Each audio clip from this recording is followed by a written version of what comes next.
अपने YouTube channel सभी दर्शकों का मैं हार्दिक स्वागत करती हूँ। एक मैं गारी गीत लेकर हूँ, प्यारा प्यारा सा। मेरे साथ में मेरी बहू है, बहू लगती हैं।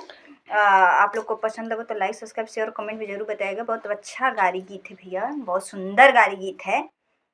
अली पासे बोइला नरामी कलाइया हो, अली पासे बोइला नरामी कलाइया हो, बिचवा बोइला चवरैया हो लल्ला, बिचवा बोइला चवरैया हो सनखोटे चलली चिनारो गंजन के बहिना, चिनारो गंजन के बहिना, दुनो जो बना ले गयल कौआया हो लाला, दुनो जो बना ले गयल कौआया हो लाला। धावाला धूपल आवेल कवना भैया, दावेल कवना भैया, ए बाटे देखुआ एगो कौआया हो लाला। देखी मैं देखी रे अम्मा के पेड़ावा रे, अम्मा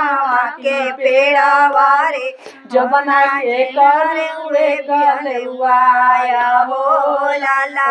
जो बनावा के खोदी खोदी खाउए रे, भीनी भीनी खाउए रे, भुइया गिरवे खोलरैया हो लाला, भुइया गिरौले खोलरैया हो लाला।